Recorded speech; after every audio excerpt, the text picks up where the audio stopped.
रामापुरम नाम के गांव में राजू और रामू नाम के दो भाई रहते थे। राजू और रामू जुड़वा भाई थे।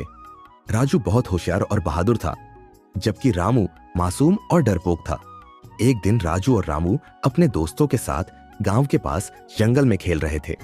तभी अचानक एक भयानक आवाज सुनाई दी। उस आवाज से डरकर सभी बच्चे इधर उधर भाग गए। राजू भी शायद घर चला गया होगा, ऐसा सोचकर रामू भी घर लौट आया। लेकिन राजू जंगल में ही रास्ता भटक गया और धीरे धीरे गांव की ओर चलने लगा। रास्ते में उसे एक बड़ा बरगद का पेड़ दिखा। उस पेड़ को पार करके ही राजू गांव में पहुंच सकता था। उस बरगद के पेड़ में एक भूत बहुत समय से रह रहा था। वह अपनी चोरी की हुई जादुई किताबें उसी पेड़ के खोखले में छुपा कर रखता था। जब राजू उस बरगद के पेड़ के पास से गुजरने लगा, तभी वह भूत उसके सामने प्रकट हो गया। भूत ने पूछा, तू कौन है और यहां क्या कर रहा है? राजू ने कहा, मेरा नाम राजू है। मैं अपने दोस्तों के साथ खेलते खेलते रास्ता भटक गया और यहां आ गया। भूत को एक विचार आया। उसने सोचा, मैं अपनी जादुई किताबों की रखवाली हमेशा खुद नहीं कर सकता। किसी को इस काम के लिए रखना चाहिए, लेकिन वह व्यक्ति पढ़ा लिखा नहीं होना चाहिए। भूत ने राजू से पूछा, क्या तुझे पढ़ना लिखना आता है? राजू ने उत्तर दिया, हाँ, मुझे पढ़ना लिखना अच्छे से आता है। भूत ने कहा, तो फिर तू मेरे किसी काम का नहीं है। अब मैं तुझे यहीं खत्म कर दूंगा। राजू ने जल्दी से सोचा और पूछा, भूत जी, क्या आपको कोई अनपढ़ व्यक्ति चाहिए? भूत ने कहा, हाँ, मुझे ऐसा ही चाहिए। राजू ने कहा, तो मेरा भाई रामू है। उसे बिल्कुल भी पढ़ना लिखना नहीं आता। अगर आप चाहें तो मैं उसे यहां भेज सकता हूं। भूत ने पूछा, तेरे भाई को मैं कैसे पहचानूंगा?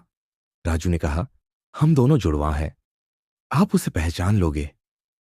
भूत ने कहा, ठीक है, तू जा और अपने भाई को भेज, लेकिन अगर वह यहां नहीं आया तो मैं खुद तेरे घर आऊंगा। राजू तुरंत घर गया और रामू की तरह तैयार होकर फिर से बरगद के पेड़ के पास गया। वहां पहुंचकर उसने आवाज लगाई, भूत जी, भूत जी। भूत पेड़ के खोखले से बाहर आया और पूछा, तू कौन है? राजू ने कहा, मेरा नाम रामू है। मेरे भाई ने बताया कि आप मुझे काम देंगे, इसलिए मैं यहां आया हूं। भूत ने पूछा, तुझे पढ़ना लिखना आता है?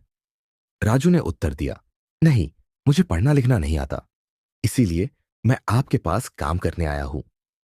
भूत राजू को पेड़ के खोखले में ले गया और वहां रखी किताबें दिखाकर कहा, आज से तू इन किताबों की रखवाली करेगा और जब भी मुझे कोई किताब चाहिए तू मुझे वह किताब देगा।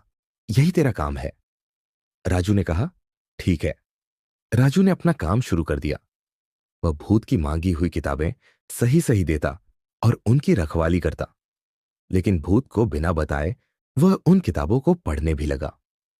उन किताबों को पढ़ते पढ़ते राजू ने कई रहस्य और जादू मंत्र सीख लिए। एक दिन जब राजू एक किताब पढ़ रहा था तो भूत ने उसे देख लिया। भूत राजू का पीछा करने लगा। राजू ने भूत को आते हुए देखकर एक मंत्र पढ़ा और खरगोश बन गया। वह तेजी से भागने लगा। भूत ने भी एक मंत्र पढ़ा और सियार बनकर राजू का पीछा करने लगा। राजू ने फिर से एक मंत्र पढ़ा और कबूतर बनकर उड़ गया। भूत ने भी एक मंत्र पढ़ा और गरुड़ बनकर उसका पीछा करने लगा। इस तरह राजू बार बार मंत्र पढ़कर अलग अलग जानवर बनता और भूत भी उसका पीछा करते हुए रूप बदलता रहा। अंत में राजू ने एक मंत्र पढ़ा और गिट्टी छोटा पत्थर बनकर जमीन पर गिर गया। भूत ने भी एक मंत्र पढ़ा और वट के बीज में बदलकर गिट्टी के पास गिर गया। उसी क्षण राजू ने एक और मंत्र पढ़ा और मुर्गा बनकर उस वट के बीज को खा लिया। इससे भूत का अंत हो गया। इसके बाद राजू फिर से इंसान बन गया और गांव लौट आया।